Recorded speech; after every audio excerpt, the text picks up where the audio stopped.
Right, this week's episode of Magnify, we're joined by Craig Rowe, freelance journalist.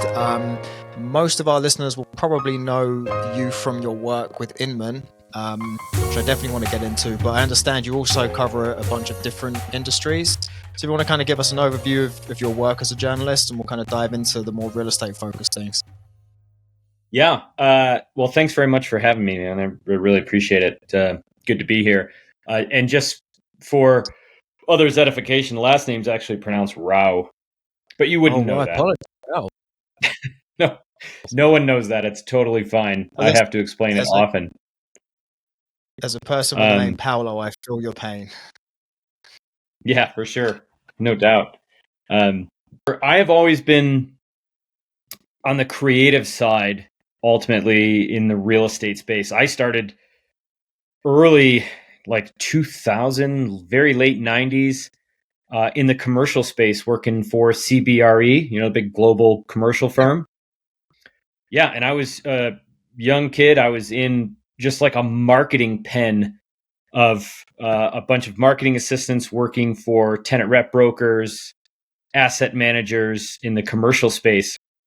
I was in marketing when, if we wanted an aerial photo, we would hire a pilot who would fly over a space, photograph it, wait 3-4 days to get the photos back. I would then scan them, drop them into Photoshop, and manually, edit and insert where anchor tenants were going to be, outlining the plots of land they were trying to sell, whatever it might be. That's kind of where I started. And now, of course, we can mark up that sort of marketing asset in 30 seconds on Google Maps, right? But yeah, I started in that, and then I was recruited over to a boutique tenant rep firm to head up marketing. And at that position is where I gained a lot of knowledge about real estate technology. The company I worked for wanted to buy some software that would help multi-site clients manage their leases. So that brokerage was focused heavily on biotech and .com startups. And I was essentially in charge of doing due diligence on these different software vendors. And I was lucky enough to work alongside a couple of very high-end consultants who had a rich history with IBM and Digital Equipment Corp when it was still around. And these two folks were significantly older than me at the time. And all that experience really was great to be next to. And they really showed me how to analyze software and overlap it with a real estate office. And that's kind of where I gained a ton of knowledge. I got out of real estate for a short time, and I was in nonprofit communications for a STEM boarding school, which was also a lot of fun. But jumped back into real estate in about 2006 or so to lead marketing for a boutique investment property firm where we focused on owner-operators of Class B and C apartment properties. And this particular firm I was also really lucky to be a part of, because the gentleman who ran it essentially owned that market throughout central and eastern North Carolina. So any sort of apartment property that wasn't owned by an institutional investor or landlord, he knew it and sold it. And it was a really good way to understand real estate investing from the ground up, from both working with the investors themselves, the broker I was under, and all the property management firms we worked with. So a lot of the technology I've been seeing recently in the apartment industry, I have a pretty good understanding of how all that functions, because I was I've worked with people at both ends of that. So yeah, then the Great Recession hit, of course, right? 2008 and 9. And I remember when the phones stopped ringing. They stopped. And I've shared this story before, but I had, this was in North Carolina, well before I lived here in California. But I had an investor from California who was interested in buying a few 4-unit buildings. I think he wanted 3 or 4 4-unit properties. And I gave him our lending guy, and he said, yeah, he won't call me back. I can't get a hold of anybody. And I said, that is really odd. So I called him and I said, hey man, my client says you're not returning his calls. And he said, yeah, we are told not to. He said, we are sitting in our office and we're all just staring at each other because we are told not to pick up the phones because we don't know what's happening. Like there's nothing we can do right now in the mortgage and the finance space because everything is just crashing down around us. And that was like it. That's when we knew everything was going on with the subprime mortgage crisis. And so, yeah, the writing was on the wall at that point. I was an English major, like a English writing major. It was always my passion. So I was lucky enough at the time that my broker said, look, I have to cut way back. But if there's any marketing I do, I'll be glad to give it to you as a freelancer or a consultant. And that was kind of it. I went out on my own in early 2009 to start doing a lot of writing and marketing consulting for real estate companies. I also work in the outdoor industry as well. Okay. Well, I've been balancing that ever since. But yeah, I just started freelancing in that world. And when I pitched Inman in 2014 or 15, I think, just to see if they needed some work in that space, the editor said, yeah, actually, we're looking for somebody to review technology products. There's a lot of growth in the PropTech space at the time. That's when a lot of it really kicked off. And they said, we want somebody to write about that. And that was it. And I've been working with them ever since. They're kind of an anchor client for me. I really enjoy working with them. I've learned a ton, not being a pure journalism major. That has been a great bit of experience to gain. There's a big difference between just kind of creative writing and marketing writing and copywriting and, actual journalism. And that is something I really enjoy doing. And I've been really grateful to work under a lot of very experienced editors and trained journalists at Inman. And that's been a really fun growth cycle for me. So that's kind of a long tangent of how I got where I am and kind of why we're here today. Yes, sounds like a long history in real estate. So that definitely kind of helped you. I imagine helps evaluate the products you get that are put in front of you to evaluate. I definitely want to talk about your thoughts on where technology is going, but I kind of feel like in order to understand the future, we need to talk about the past. What's kind of impressed you the most of all the products you've seen up to this date? And how has it kind of changed? How's technology changed in the time you've been covering it since that 2014 era, time to now? What have been the biggest differences? Yeah, early on, what a lot of PropTechs were doing, and I use the term PropTech very broadly, but what a lot of technology companies were doing was merely digitizing the process. They weren't speeding it up at all. They were taking, a contract and simply making it a fillable PDF and linking a database to it, right? They weren't shrinking the process at all, right? So there was really not necessarily, the process wasn't getting any faster to transact real estate or to track a buyer or seller leads activity. It was just merely inputting information into forms, right? Sure, maybe the documents looked a little better and, they could be output easier and emailed quickly, that kind of stuff. You had those little bits of automation, but nothing was really, again, collapsing the process at all. And that's the difference today, is that I'm seeing software that takes 5 steps and turns them into 1. So, right, like, if I'm, for example, if I'm in some sort of CRM and it's clear, I have a client who is buying a property. If I just click open up new transaction, that transaction document, whatever it might be, if it's proprietary or it's a DocuSign or SkySlope integration, the forms are going to be pre-filled, right? Everything is going to be in there. And then the user has to only give it a quick review and, make sure all the proper terms are in there. But a lot of it is contextual, and that's really making things faster. And that is, generally speaking, that's the change I've seen, is that we're actually shrinking the process and the time it takes to transact real estate. So then where do you see it going, from where we are now in the next maybe 18, 24 months? Is there any kind of trend you're seeing towards where we might end up in that time frame? Sounds super cliche, but AI is really doing a lot to Yeah. to speed the process for sure. It is, everything from, you have the real surface level uses of it, writing listing descriptions and all that.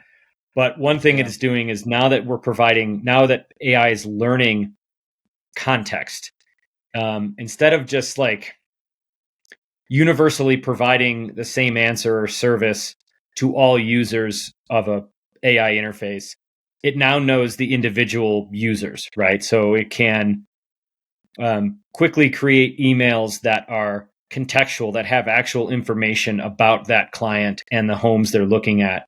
And an agent can just, produce it quickly, just review it. Obviously, they always want to still have a manual review of something.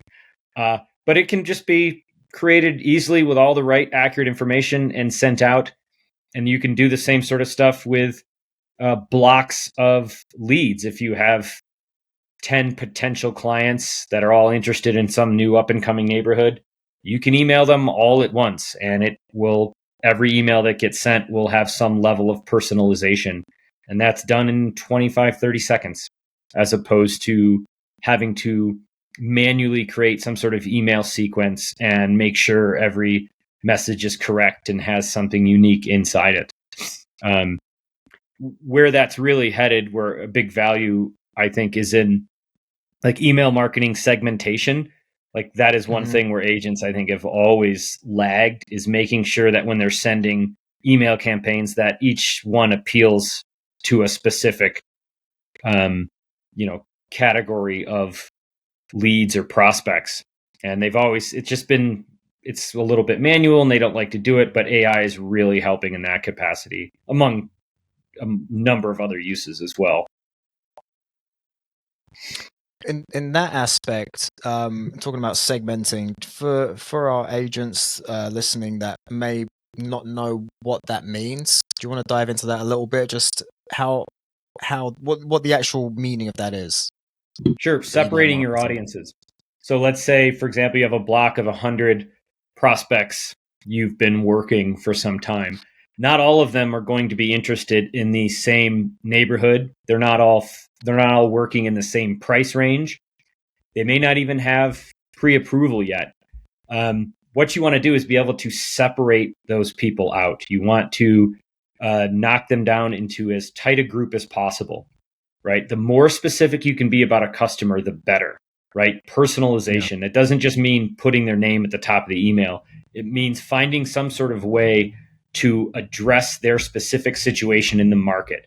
Are they a new buyer? Is it their fourth house? You want to be able to pull all those apart and send messages specifically to each group. And that way you're going to have a lot more success. Yeah, that's a very good summary of that. What would you say, like the 1, 2, 3 most innovative things you've come across in your time covering real estate tech? Don't necessarily have to be a particular company or a product name, just the kind of things that have come along and you feel like almost revolutionized how agents do business or open up new opportunities for agents that may not have been there before the technology was. Virtual tours. I was very skeptic early on. Not skeptic, cynical. I just thought Yeah. Matterport, for example, and I will mention that in that particular case because they do lead the space Yeah. and have set the benchmark. I thought it was just kind of a clever marketing gimmick. It looks good. It's kind of cool to have. Now I think it's table stakes. Now I think if you want your listing to stand out online, you need to have that sort of tour. And there are a lot of competitors in that space now, and they're all doing really good things. iGuide is another good one. That, as a marketing asset, it's not only innovative, it can provide a lot of data for a particular buyer. Sellers love to see it. I would put it high on any sort of listing presentation that you're going to do that kind of tour. And I think it's moving down in price range as well, where it used to be something that a luxury property would have. I think anything mid-tier, median price, you can win where that market is most competitive, right? Like you're going to have the majority of buyers in the median price range, but you still don't have agents in that space doing the most innovative marketing. Well, put a virtual tour in there and you're going to stand out amongst that large block of homes, of listings. So I think that is really creating a lot of change in the industry over the years. It picked up a lot during the pandemic, right? So yeah, virtual tours is one. Computer vision is another, the form of AI that can read still images, and now some of them are doing it in video as well. So there is a ton of value in that. It's not just being able to understand what appliances are in a particular room or a kitchen, or finishes in a certain, in a living room or a bathroom, what have you. But another powerful benefit of that is that people can now just upload photos and have listing descriptions cranked out for them, have marketing language put together. It's going to help with valuations and appraisals. If you can read data, and not only the type of appliance or item, but the quality of it, how long it's been around, whether it had, and then tie that into like repair databases and warranty information, the amount of value and information we're going to be able to have on a house is incredible. And it's going to help everything from insurance industry to underwriters. And it's going to make consumer search a hell of a lot better, because computer vision can read it can know what people are looking at. And then it can say, well, if you've been looking at homes with white refrigerators, for now on, our AI search is only going to surface, listings with white refrigerators, right? Because that's what the person has been looking at. And they may not even know that's what they've been liking about a home, but the AI can and can deliver those kind of results for them. So I think that's like there's any with that point. Do you feel like there's any danger in steering's not the right word, and obviously it's AI that's doing it, but do you feel like there's an opportunity where there's a negative consequence to that the algorithm's only going to show certain homes and therefore leave potential opportunities off the table in that respect? Yes, of course I do, absolutely. All AI now still needs human intervention and input, and it should be treated as a tool, right? I do think it is. It's providing a lot of energy and power to technology, but it's not going to. It's, again, sounds super cliche to say, it's not going to replace agents. It's going to make them better. It's going to give them a tool and another way to help their buyers and sellers navigate the market. And it's okay to sell it that way too. Like, I think all agents should mention technology in how they serve their clients, but overall, it has to better the consumer experience first. Enhance the service. And it kind of leads me on to my next question of with the lawsuits that are going, everyone's talking about those, and the idea that buyer's agents are going to go away, which is not something I believe, but that's the word on the street. How can buyer agents in particular leverage technology? We talked about one way just there, but leverage some of the technology that's on the market today to kind of add value or prove their value, show their value to buyers, so their services are still needed in the marketplace. Yeah, they have to. I think that just comes down to show. They're going to have to show people that they use technology as a tool, because if they have to prove their value, I actually want to back this up just a little. It's getting there. Like that, these situations are occurring. I met with an agent on Monday, and she just wanted to chat with me about these exact kind of trends. I just told her I'd sit down and we would talk about what's happening and if I could provide her any insight on things. And she said, look, I got a commission last month for $40,000. She goes, she goes, it looks as if I'm going to have to tell somebody in 6 months to a year, I'm going to have to tell them that that's what they have to pay me. I'm going to have to, she goes, how do I say that to somebody? How do I prove that I'm worth that kind of money? Or else it's just going to, like, I'm going to end up getting paid a quarter of that or something. So we talked about this exact thing. And I kind of mentioned that and said, look, you want to demonstrate that you're using technology the right way. That while you may use some algorithms to help them value a house, right? Here's our pricing strategy for the market. But you still want to have your human input on there, because that's what they're buying, right? The buyer is still going to buy they're going to work with somebody because they like them and they can overlap tools with their own personal expertise. When it comes to like a listing agent, for example, show them that you're going to use all the tools available to you to help market the house, right? Whether it's virtual tours, it's a CRM, you have a good database of buyers, you have good connections throughout the market. There always has to be that human element. I do think buyer agents are going to have a harder time proving their value.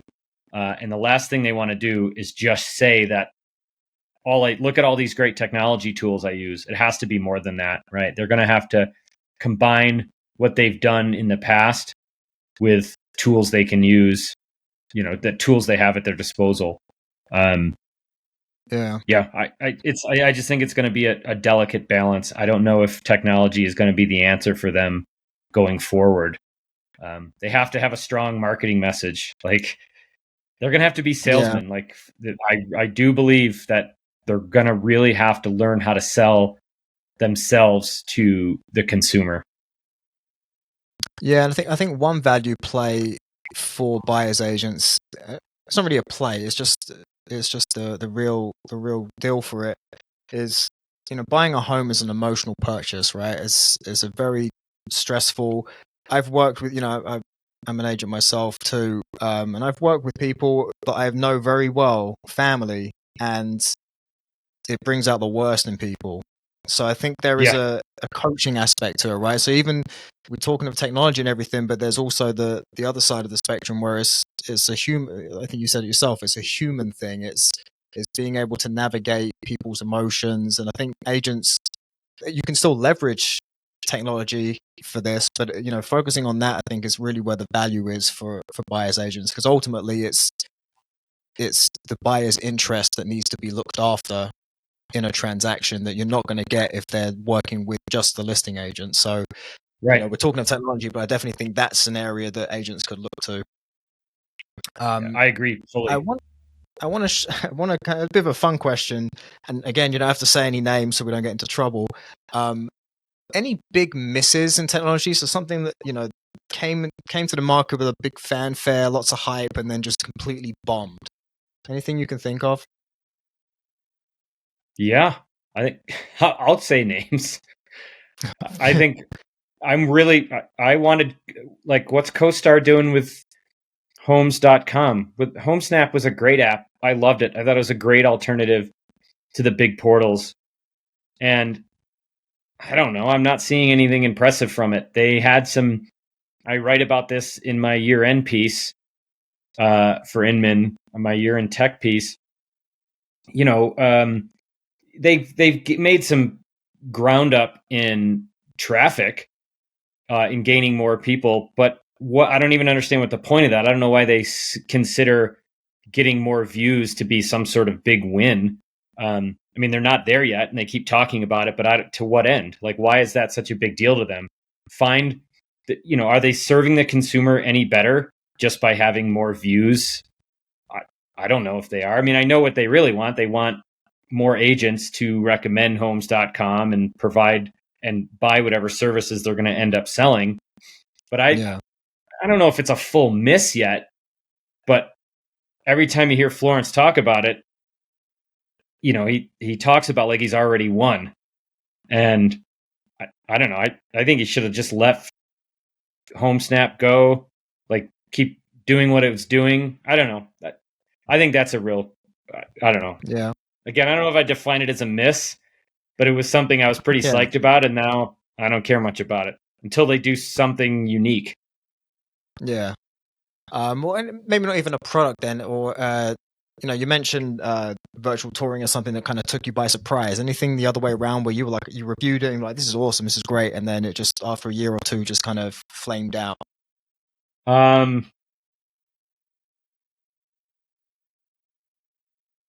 Yeah, I got what? I mean, the answer could be that Yeah, there was. you're that stellar Yes. with your reviewing that nothing takes you by surprise. Well, the issue.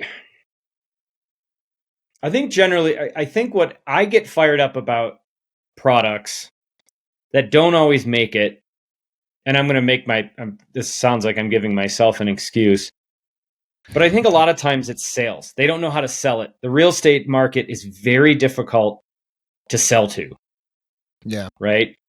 And I think what happens is you get some entrepreneurs that come in laterally. They come in from another space and they think, well, we got, whatever, how many real estate agents there are. I always forget 3 million or so. I don't know. There's a lot of real estate. Yeah, it's 1 point something. Yeah, 1.6 something. And I think we're going to come in and roll over everybody in the real estate space. And they just don't get it. It's a very difficult market to sell to because it's transactional oriented. Agents look at every expense or everything, every dollar that goes out is an expenditure. They don't consider it an investment. And I think that's a problem. Like, technology should be an investment. It should be part of a long-term plan. It has to be decided on carefully over time. There's not enough due diligence given to products. There's a lot of shiny objects that maybe they had a couple bad months and then they have a colleague that's had a couple good months and they just emulate whatever that colleague is doing. And that could come down to, oh, well, they use that CRM, so I'm going to use that. And they switch and they don't grant any time to adoption. So there's been a lot of times where I've hyped a product, I've really liked it, and it failed because they may not have had the right sales strategy. And maybe that's something when I review a product, I'm trying to consider that now. I'm trying to say to myself, yes, this is great technology, but it's not a good fit for the real estate market. It's not going to work. And I've learned some lessons. There are companies that have gone out of business that I loved. There was a great CRM that relied on all the basically like location data and tie-ins with email and text within a phone that worked as like a dynamic CRM. You didn't have to manually input anything. It would take appointments. It would take names from your calendar and file that for you and track it. And then if you went to a meeting, it would ask you who you met with. And it used all the ancillary data in a device to monitor someone's business activity. And I thought it was great. And it was super inventive. And it was the first app I gave 5 stars to. It has since disappeared. It's gone into the ether. And every chance I got, I talked about this app and it went away. So yeah, I don't know if I feel foolish about it, but it was great technology and the person behind it is exceptionally bright. And I'm sure wherever she is at this point is still killing it. But it was something that reminded me, like, I may love a technology product, but I need to be able to overlap its sales strategy and its actual benefit to the everyday agent before I, give it some sort of high mark, Yeah. And that's something I've learned a lot over the last couple of years, especially. That matters, will it get adopted? Yeah. I often have to ask myself if, will it work in a particular brokerage or will agents use it? And I have to qualify its ability to be used with its veracity as a business application. And so, yeah, I don't know. That's a very roundabout way of explaining. Yeah, there's been some things that have kind of bombed. Yeah. But I guess a lot of it, like you said, the product might be great, the visionary behind it might be great, but sometimes the timing doesn't work and Yep. the market's Yeah. not ready for it. It's a lot of factors. Before we go, Yeah, I for wanted sure. to kind of finish up with getting your take on what 2 or 3 essential prop tech investments a new agent or an agent that's been in the business 20 something years should be investing in to succeed. If you think there is something that is essential, maybe everyone's a different use case, but what would be two or three kind of pieces of tech, not necessarily brands, but pieces Yeah. of tech that you believe someone should be using as an agent? First, absolutely, is create your own web presence Mm-hmm. and clean up and monitor any previous web presence. I can't tell you how many times I've tried to find an agent only to land on 3 or 4 outdated websites. Maybe they had a partnership with their mother 10 years ago. That website Yeah. is still out there and it's surfacing. Maybe they were with another brokerage a few years ago. I end up on that website. Nothing works. Forms don't work.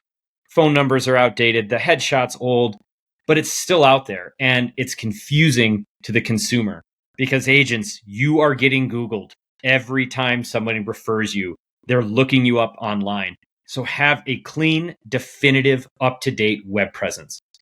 Now, I'm not saying you have like an individual agent does not necessarily have to invest in a $50,000 website, but you do have to spend some money and time in creating a good, strong web presence. Absolutely.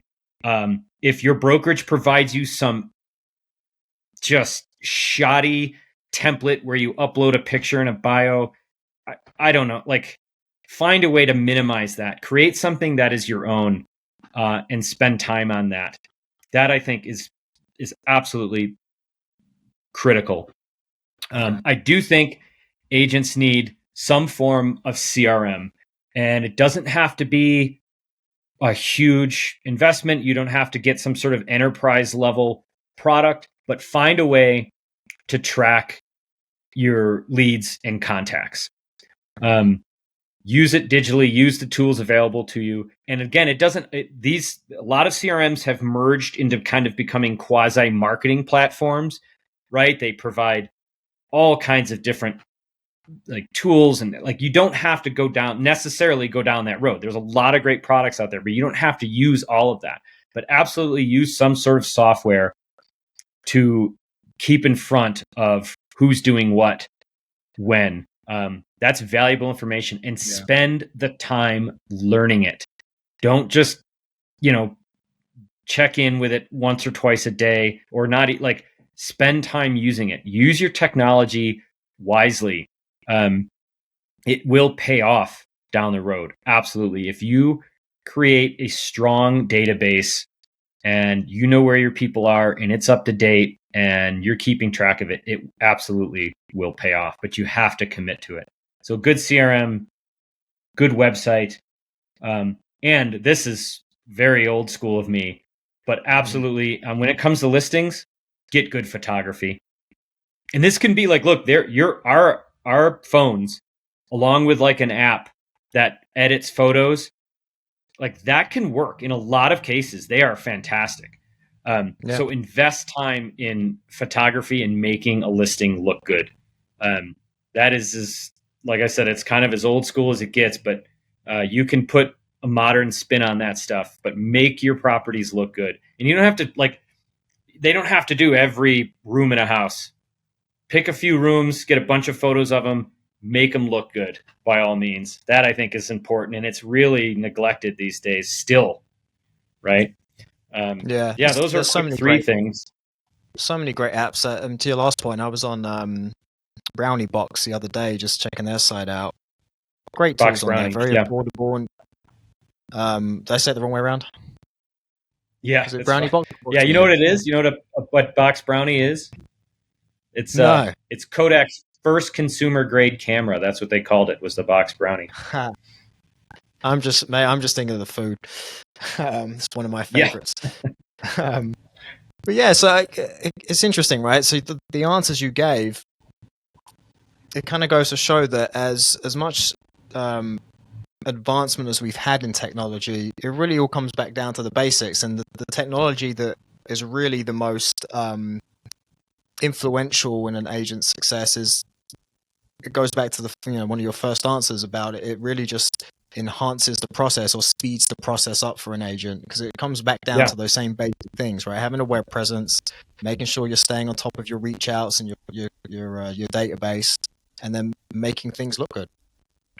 Yeah, and I can elaborate on that just briefly for a minute. I have a good buddy who's an agent down in San Diego, and he told me a couple of years ago that he's kind of done trying to keep up with his buyer clients when it comes to like finding new listings, right? Mm-hmm. Because a buyer is going to have every app on their phone, and that person knows before most agents like what's available, right? Because they're getting alerts from, they have Zillow, they have Realtor, they have Redfin, all on their phone. They're getting all these alerts. And agents who think their value is in just providing information, those are the ones that are going to get pushed out as a result of these lawsuits. What the modern agent's job is going to be is basically helping them navigate. They have all the information, but they don't know how to, the consumer has all the information, but they don't know how to interpret it. So that's where like the technology and the human side comes in. The consumer's going to use all these apps, and they provide tons of good information, school data, topographic data, like zoning information. They have so much information at their fingertips, but they still need to know how to interpret it. And that's where the agent's value is going to come in. That's, blend it. You still need your human expertise on top of all the technology we have available to us. Yeah, definitely. Listen, man, I could end up talking to you for another hour about all the tech side of stuff, but we're kind of in that sweet spot I like to leave it at. Really appreciate you joining us. Where can people find you, your work? Where are the best places for people to reach? Oh, they can email me at craig@copyandcontentgroup.com. Okay. And I'm also available at craig@inman.com.